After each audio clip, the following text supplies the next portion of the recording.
second dream that I had is that I saw Nigeria depicted as a very big man, but his skin was so ashy. So it wasn't like the first time I saw Nigeria depicted as a man. He was, well oiled up, healthy looking. But then because of the pride in him, I saw that an invisible force from heaven was making that man to bow, bow, bow, bow, bow until he went down to his knees. And he was broken because he was so stubborn. And God was showing that it is all the problems that Nigeria would go through. I had this vision 2 years ago. It was in 2022. All these things are published. All these things are documented on my channel and on my blog. And so when those prophecies were made, Nigerians mocked. They were very proud. They said it was a back to sender. The prophecy must go back to me. But then the prophecy stayed with Nigeria, and Nigeria is now suffering everything that God said to them. And still there is no honor for the word of the Lord. People still say concerning those prophecies, God can turn it around. Nigeria will be great again. Well, God has words for you. So when I saw this big man again, this time his skin was very ashy and he was going through a lot. I saw this man was covered with white spots.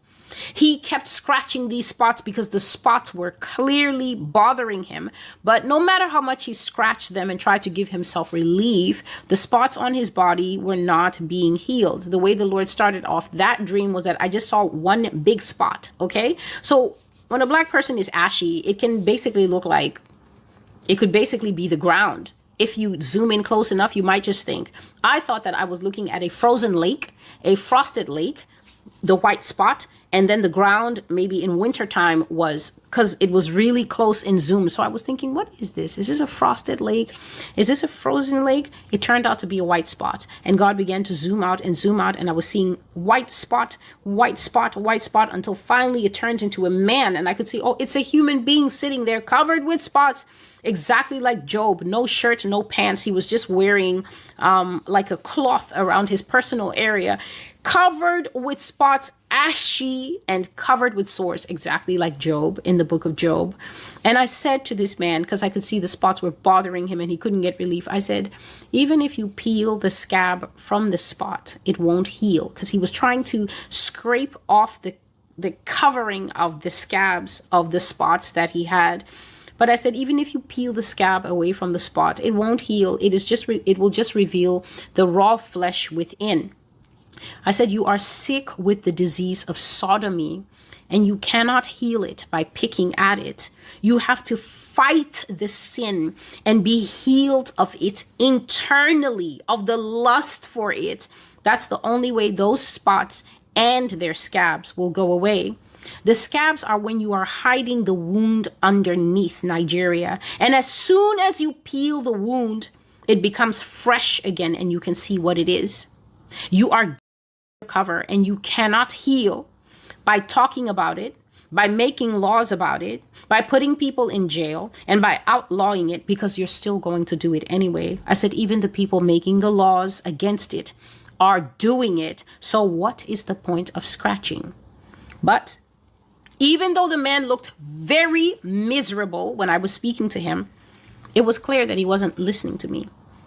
He was looking more and more miserable when I was explaining to him that the disease of sodomy is inside you as Nigerians. It's inside the society. This is not to say every person is of Nigeria think they're going to get away with it. You're not going to get away with it because God has exposed you and torn off all your Jezebel veils in this prophecy. I'm going to take my time.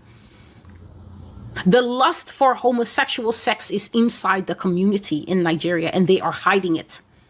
To a large extent, those who still have some shame, those who never want their grandmother to catch them in the bed with a woman as a woman, those who never want their father to hear it whispered while he is above the ground as Oga, they do not want their dad to know that they prefer men. They are willing to go through with a sham marriage, what these kids are calling a lavender marriage. They're willing to go through with a false marriage, spend so much money, so much time and effort, fly to have a destination wedding, wear all the big traditional beads, the red beads, the red necklace. They're willing to do all that. And then at night, they're willing to go and lay down with a man and say, no, we're having boys' night out. It's not boys' night out. It's just him and the guy he told you is his best friend. It's him and the guy who says, oh, it's my cousin from the village. I'm helping him to get set up.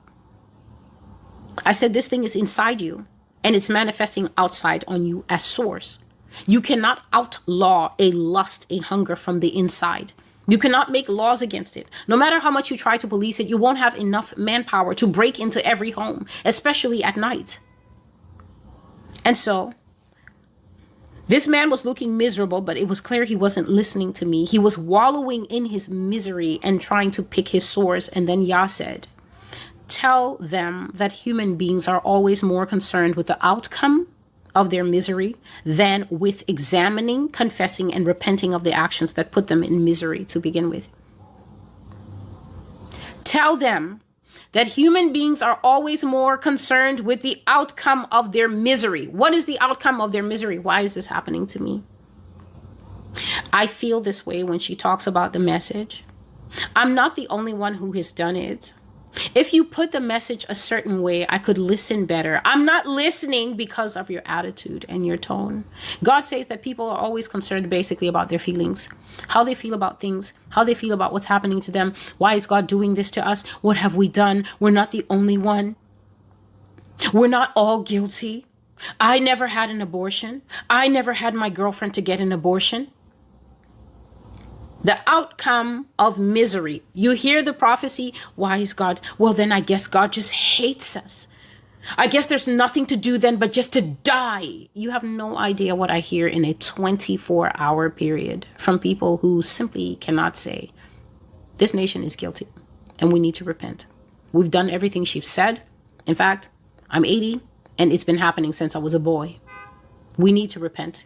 We're greatly in need of God's mercy. We need to call a national day of prayer and fasting, or at least call one for our neighborhood or even our small Bible group. Never. It will always be to point at God and say God is the culprit. God says that people are always more concerned about how the punishment feels, the fear of hearing the punishment, how they feel, rather than saying, let me examine how we got here.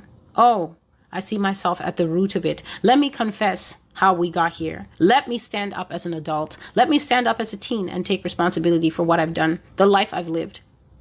Let me repent of my actions. Let me examine, find the guilty party. Oh, it's me. Then let me confess. God, I did a thorough investigation. I got the SBI, the Self-Investigation Bureau, on the job. And then I found out that the guilty party was me. So now I'm here to close the gap. I'm here to repent. I'm here to take full responsibility and say it was me. He says they'll never do that. They will always accuse. And if they cannot accuse, if you strongly tell them you are guilty, it's you, then what they will do is say, you have no compassion and you have no love because I'm hurting right now. And all you can do is point out what I did.